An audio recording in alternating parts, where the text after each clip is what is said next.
ഈ പിൻകാലങ്ങളിലുള്ള വിശ്വാസി സമൂഹത്തിലാണ് യേശു ക്രിസ്തു തന്റെ സഭയെ സ്ഥാപിക്കുന്നത് പത്രോസ് എന്ന മുക്കുവൻ ആ മുക്കുവനോട് യേശു പറഞ്ഞു ആരെയാവുന്നു സംസ്കാരം ജീവിതത്തിൽ അധ്വാനിച്ച് വിയർപ്പൊഴുക്കി തങ്ങളുടെ ജീവിതം മുന്നോട്ട് കൊണ്ടുപോകുന്ന മത്സ്യത്തൊഴിലാളികൾ കർഷക സമൂഹം കൊണ്ടുവരുന്ന വലിയ ഒരു സമൂഹത്തെയാണ് ക്രൈസ്തവ സഭ എക്കാലവും പ്രാർത്ഥനയിലൂടെയും തങ്ങളുടെ പ്രവർത്തനത്തിലൂടെയും മുന്നോട്ട് നയിക്കുന്നത്. ഇവിടെ വരാപ്പുഴ കുടുംബത്തിലെ പരിസ്ഥിതി കമ്മീഷൻ നേതൃത്വത്തിൽ നമ്മുടെ ജനസമൂഹത്തിൽ വിദ്യാർത്ഥികൾ മുതൽ പ്രായമായ ജനങ്ങൾ വരെ കാർഷിക മേഖലയിലേക്ക് ആകർഷിക്കുന്ന വിവിധ പദ്ധതികളാണ് നടത്താറുള്ളത്. ഈ രൂപതയിലെ 84 വരുന്ന വിദ്യാഭ്യാസ സ്ഥാപനങ്ങളിലെ 25,000 വിദ്യാർത്ഥികൾ തോമസ് വിദ്യാലയ ട്രസ്റ്റ് കേന്ദ്ര ഗവൺമെന്റ് ഏജൻസിയായ ABP പൊതുമേഖലാ സ്ഥാപനങ്ങളായ റിഫൈനറി ഷിപ്പ്യാർഡ് വിവിധ തരത്തിലുള്ള കാർഷിക രംഗത്തേക്ക് നമ്മുടെ യുവതലമുറയെ വിദ്യാർത്ഥികളെ ആനയിക്കുന്ന പരിപാടിയാണ് തുടങ്ങിയത്. അതിലേറ്റവും വിജയപ്രദമായി ഈ ദിവസങ്ങൾ നടന്നത് സെന്റ് ആൽബർട്ട്സ് സ്കൂളിൽ നമ്മുടെ പിതാവിന്റെ സാന്നിധ്യത്തിൽ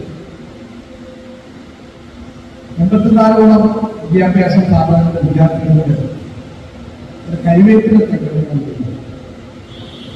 അതുമായി ബന്ധപ്പെട്ടുകൊണ്ട് ധാരാളം വാർത്തകൾ ഫോട്ടോകൾ നമ്മുടെ പൊതുസമൂഹത്തിൽ വിദ്യാർത്ഥികളെല്ലാം ഈ കൈവേറ്റിലെ തൈകൾ ഏറ്റുവാങ്ങുകയും തങ്ങളുടെ വീടുകളിൽ കൊണ്ടുപോയി ഇത് നടുകയും ചെയ്തു. കൈവേറ്റ് നമുക്കറിയാം നമ്മുടെ നിത്യജീവിതത്തിന് വലിയ ആവശ്യമാണ്. കരുവേറ്റിലേക്ക് അവരാണ്. പക്ഷേ ആ കരുവേപ്പില വളർത്തുക എളുപ്പമാണ്. പലപ്പോഴും കരുവേപ്പില വളർത്തണമെങ്കിൽ കത്ത് നടത്താൻ കരുവേപ്പില ചെടികൾ വേരിൽ നിന്നാണ്. ഇപ്പോൾ കേന്ദ്ര ഗവൺമെന്റ് അവരുടെ ശാസ്ത്ര സാങ്കേതിക വിദ്യയിലൂടെ കുരുവിൽ നിന്ന് കരുവേപ്പില തൈകൾ രൂപം നൽകുകയും അത് വിവിധ ഏജൻസികളിലൂടെ വിതരണം ചെയ്യുകയാണ്. അങ്ങനെയുള്ള ശൃംഖലയ്ക്കാണ് നാം നടത്തിക്കൊണ്ടിരിക്കുന്നത്. അത് ചെറിയ തോതിൽ തുടങ്ങിയതില്ല. ഇന്ന് വിദ്യാഭ്യാസ സ്ഥാപനങ്ങൾ നമ്മുടെ വിദ്യാർത്ഥികളും അധ്യാപകരും ആവേശത്തോടുകൂടിയാണ് പ്രവേശിക്കുന്നത്. ഈ സന്ദർഭത്തിലാണ് ഇവിടെ പരിസ്ഥിതി കമ്മീഷൻ നേതൃത്വത്തിൽ നമ്മുടെ ഇടവകളിൽ ഇത്തരത്തിലുള്ള കാർഷിക പ്രവർത്തനങ്ങൾ നടത്താനുള്ള തീരുമാനമെടുക്കുന്നത്. അതിൻ്റെ തുടക്കം എന്ന നിലയിലാണ് ഇവിടെ ഈ തീർത്ഥാടന രംഗത്ത് ഇവിടെ വരുന്ന അവരുടെ വീടുകളിൽ നാട്ടിൽ കാർഷിക മേഖലയ്ക്ക് ആവശ്യപ്പെട്ട പദ്ധതികൾ തുടക്കം വരുന്നു. തീർച്ചയായും കാർഷിക മേഖലയിൽ നമുക്ക് കിട്ടുന്ന സന്തോഷം അത് വളരെ വലുതാണ്.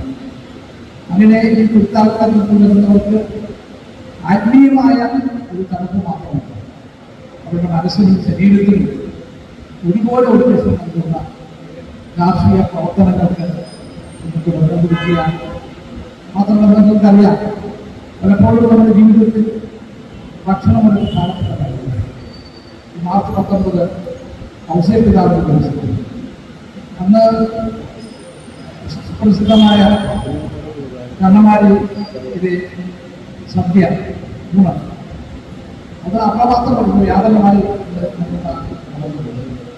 അപ്പൊ നമ്മുടെ ജീവിതത്തിന്റെ എല്ലാ രംഗങ്ങളിലേക്കും യേശുവിൻ്റെ ഒരു സ്പർശനം എത്തിക്കുന്നതിനാണ് ഇത്തരത്തിൽ പ്രവർത്തനം ചെയ്യുന്നത്. ഇതിനെല്ലാം സ്വാസ്ഥ്യത്തിനെയും കമ്മീഷനെയും എല്ലാവരെയും പ്രത്യേകം അഭ്യർത്ഥിക്കുന്നത് ഈ രാഷ്ട്രീയ പ്രവർത്തനങ്ങൾക്ക് എല്ലാവരും വിജയിച്ചു